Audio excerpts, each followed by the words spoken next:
All right, welcome back.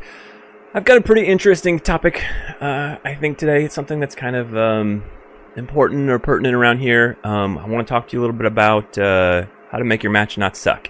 If you're an MD, or if you're just, like me, a casual guy taking over, I just pretty much do weekend matches, although I am doing taking over as the Western Washington Regional Match Director this year, for reasons I won't get into, but first, let's talk about some scores. So I've been sitting on this one for a long time, and I'm sorry that I haven't got to match scores in a while. But I believe this is the combined match series for the Malabar matchup. Which, correct me if I'm wrong, somebody from Malabar, let me know, because it's about as far away from me as you can get. I think it's down in Florida, or somewhere down south.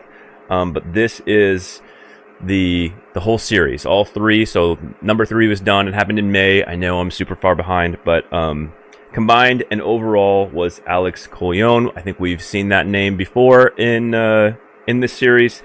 Number 2 was Rich Colon. I don't know if that's dad, brother, uncle, something like that, but well done to the both of them. Bug, the One True Division, we've got Brian Kramer. So well done, Brian. Doing the Lord's work out there in Bug Division, so well done.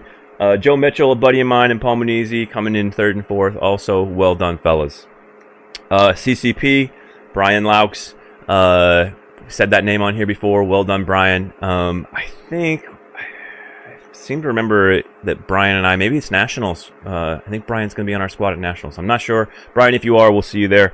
CDP, Dale, I think it's Dale Frazier, but it's spelled Fraysur. So Frazier, I'm not sure, but well done in CDP, shooting God's caliber.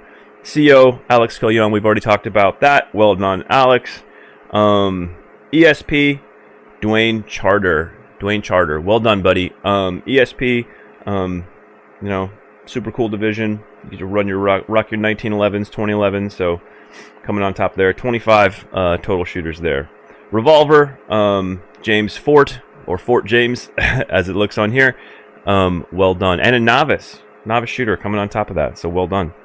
SSP, Brett Wally, who I know quite well from the internet, and also co-wrote my audio book about retrieving the cover, was top of SSP. So well done there.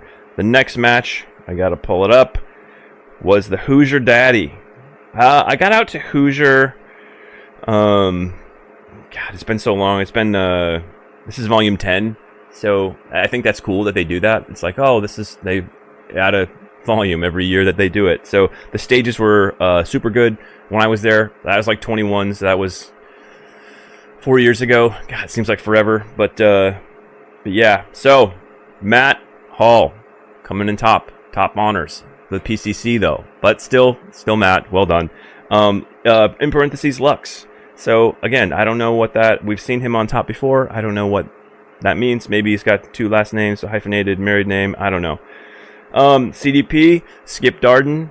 We've seen Skip on top before. Kind of thought Skip was a CO shooter, but maybe he's doing some new, bouncing around different things like old Joey here. So, SSP, Chris Chamberlain.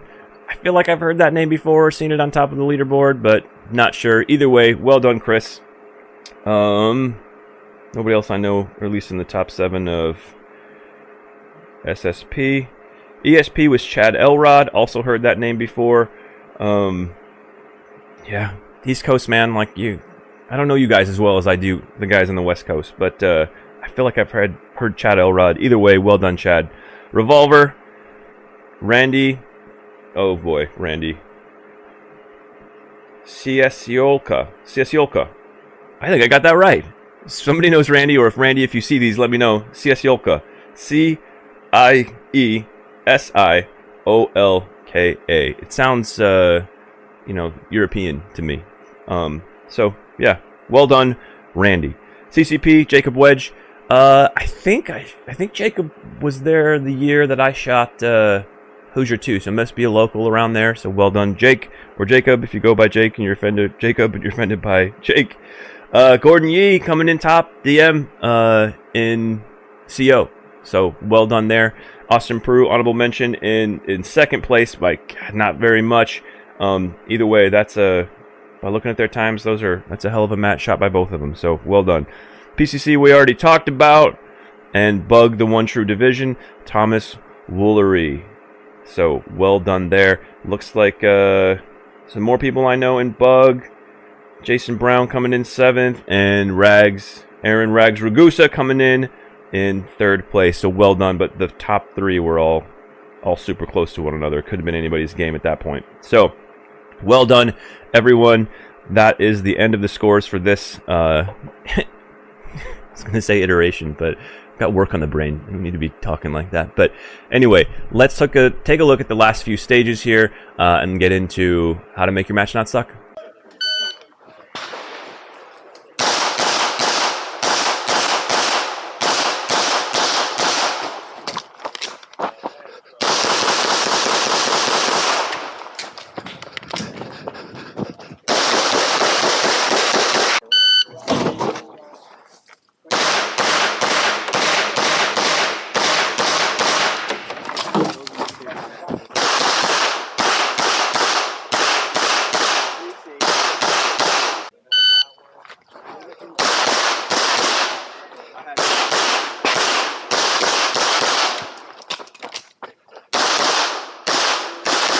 So, the topic of the day, how to make your match not suck. If you're an MD, and I'm not like, I appreciate everybody's time. Like, I think that I've been talking to a lot of people about this. Like, I appreciate anybody who's gonna put in time and make a match, and I totally get that. But it seems to me that in some places, I travel a lot, but most of what I'm talking about here today is matches around me. But with that said, there are just a few things that I'm noticing are happening over and over again, and I think it's because we have a relatively new crowd of MDs and stuff. And like I said, I'm not trying to discourage anybody from participating or from trying to be a match director or anything like that. But there are a few things that can make a match just turn people off and make people not want to come. And I'm like, it's difficult because I don't want to sound like a jerk, but there are things that I think people need to know, and so that's kind of where this topic came from. But the first thing, man, your match has to be fun. If your match isn't fun, people aren't gonna come back, or they're gonna think twice about coming back. And there are diehards like me that are gonna come no matter what. But there are places where I'm like, it's just too much trouble this weekend. I've got a lot going on this weekend.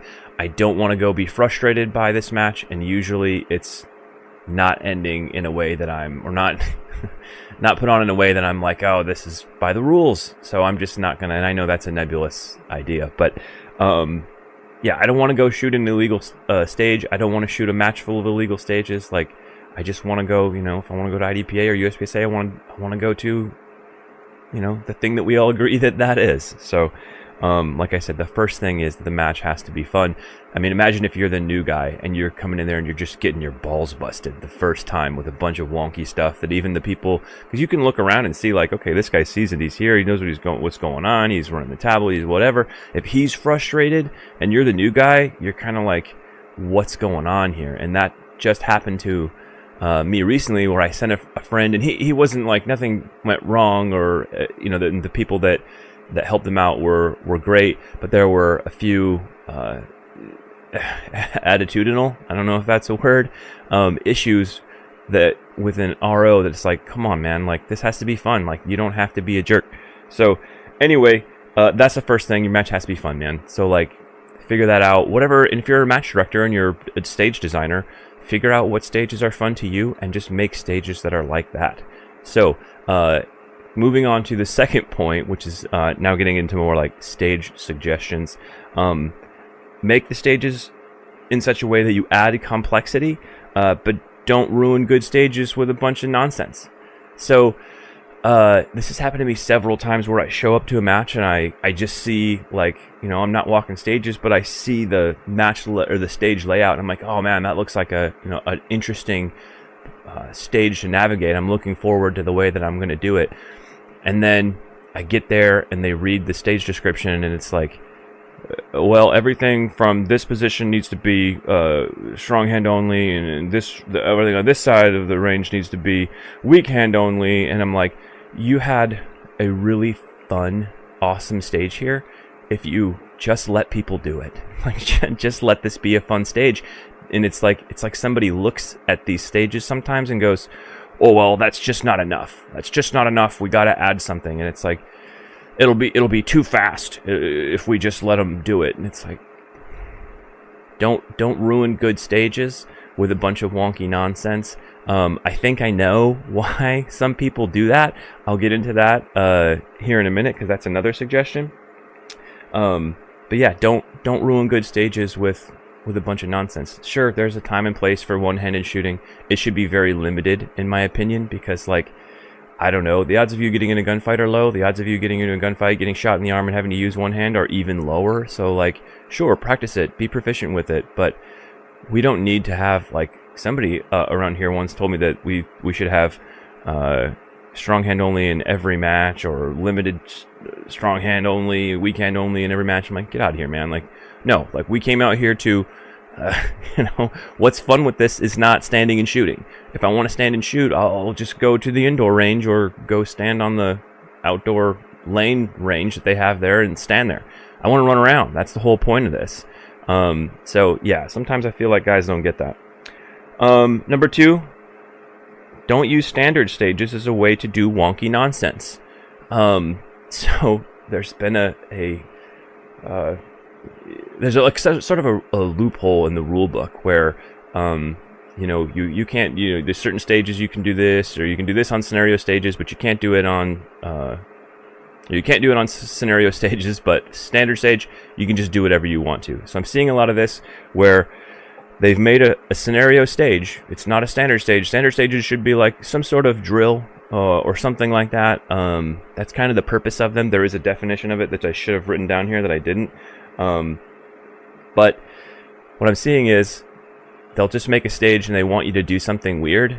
And then they'll just be like, well, it's a standard stage, so you have to do what I say now. And it's like, come on, man. Like, just let us have fun. Let's just play the game the way that the rules outline, which I know IDPA rules are difficult to navigate. I'm not saying that it's easy or whatever, but I'm going to get into that in a minute. But don't use standards to add crazy nonsense to it. The third thing, follow the rules. And if you don't know the rules, ask what they are. And when I say ask, I mean like, make your stages however you're going to do it. I'm not saying that, like, you need to, like, call me or call somebody else or your area coordinator or your state coordinator and be like, hey, I'm designing stages for my local and I don't know the rules well enough. Like, don't do that. But the match day, like, the shooters that do this all the time, that show up every weekend to different clubs and shoot these matches, they're around. So just come up and be like, hey man, would you take a look at this stage? I'm new to this or whatever, and take a look, because by the time we get to, I can't tell you how many times we get to the, like, SO walkthrough and we're looking at the stages and I'm like, well, that's illegal and that's illegal and you can't do that. And then you tell the match director and they, like, get mad and they're like, well, all you hooligans coming in here and ruining everything. And it's like, dude, just, you kind of got to know the rules to design stages. And I'm going to keep doing this throughout this whole video. I know that that's a difficult thing to do in IDPA, but there are certain rules that are pretty obvious, fault line rules and engagement rules. And the one of the big ones is, like, don't ask me to pretend. Like, there's, like, I've seen this happen quite a bit where they're like, I can see targets from 2 different positions, but they're like, no, you have to shoot those from up there. And I'm like, why? Because I'm behind a fault line right here. I can see those targets. Like, I can shoot those from here if you don't physically stop me. And so, and the answer is usually like, well, pretend you can't, and then just shoot them from over there where I tell you to, which is another thing that we're going to get into here. Actually, the fourth thing, which is the match director's intent is not a thing. It's just not. I mean, his intention for the stage, or however he's going to build it, like, sure, there's an intent for like, oh, well, when I designed this, I had this in mind. But just trying to shore up every little, like, just let people run the stages how they're going to run them. Let them, you know, if a master finds a super wonky and efficient way to shoot your stage, just let them. Just let it happen, and then learn from that. Or if you make one where you stump everybody, learn from that too.